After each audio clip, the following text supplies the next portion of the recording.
What if I told you that the man who saved Western civilization spent most of his career being told he was a failure, a has-been, a dangerous relic who should have stayed retired?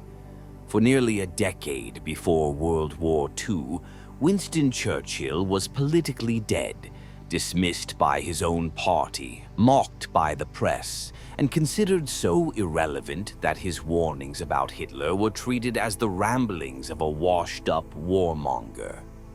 Yet, this same man, in his darkest hour, discovered a psychological principle so powerful that it not only resurrected his career, but transformed him into one of the most influential figures in human history.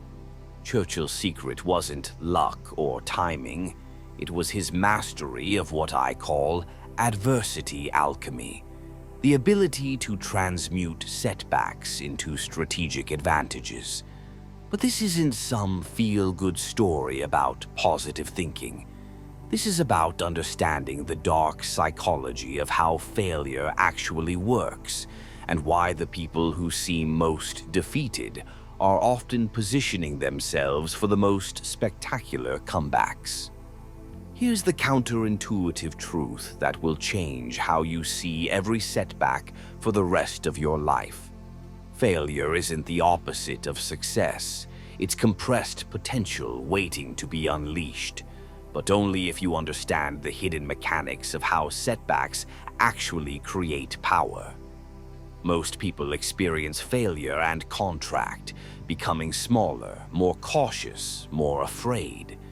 Churchill experienced failure and expanded, becoming bolder, more strategic, more dangerous to his enemies.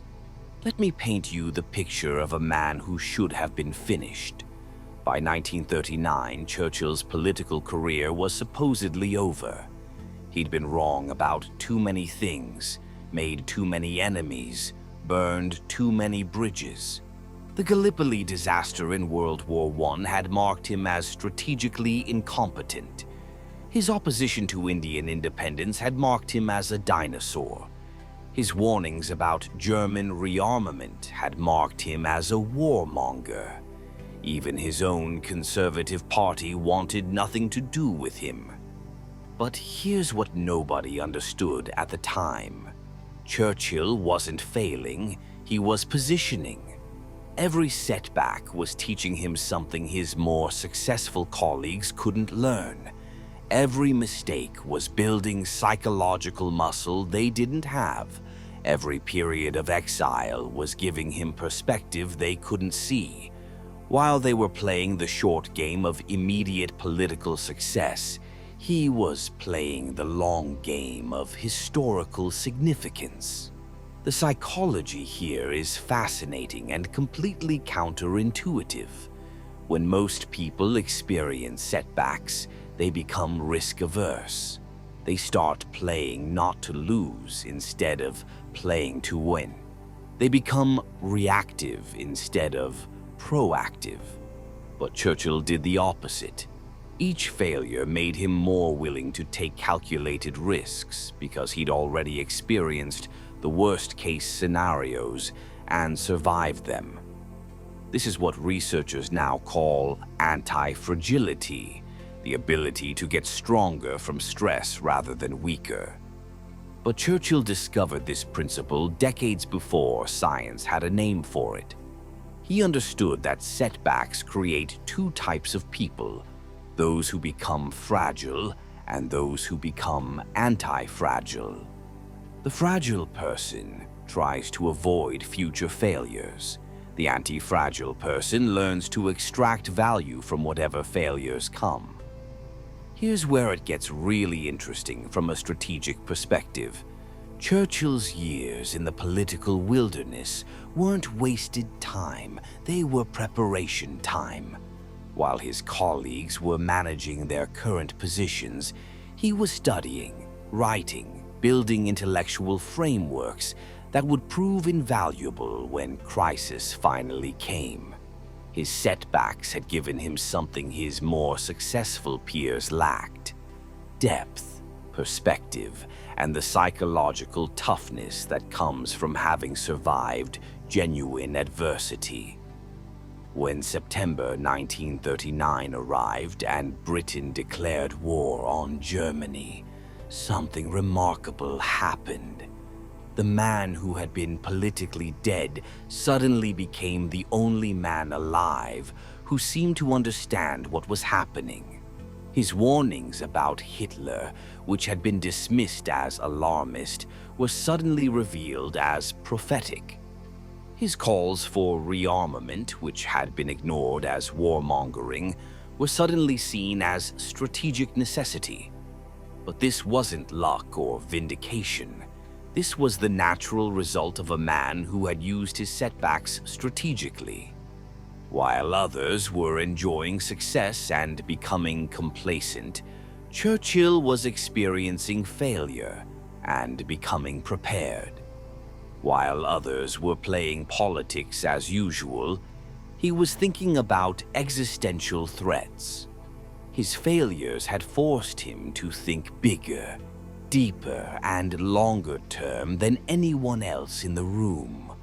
The dark psychology aspect of this transformation is that setbacks create a kind of psychological inoculation. When you've already lost everything once, you lose the fear of losing everything again. This fearlessness becomes a massive strategic advantage because it allows you to take risks that terrify people who have never experienced real failure. Churchill could advocate for desperate measures because he wasn't afraid of desperate situations. But here's the crucial distinction that separates productive setbacks from destructive ones. Churchill didn't just experience failure. He studied it, extracted lessons from it, and used those lessons to build better strategies. He didn't become bitter or cynical. He became wiser and more strategic. This is the difference between people who are destroyed by adversity and people who are forged by it. Consider how this applies to modern success.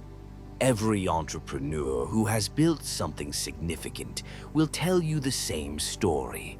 Their biggest failures taught them more than their early successes ever did.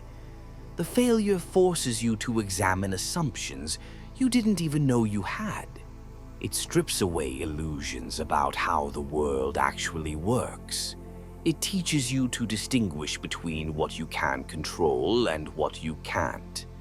These are lessons you simply cannot learn while everything is going well.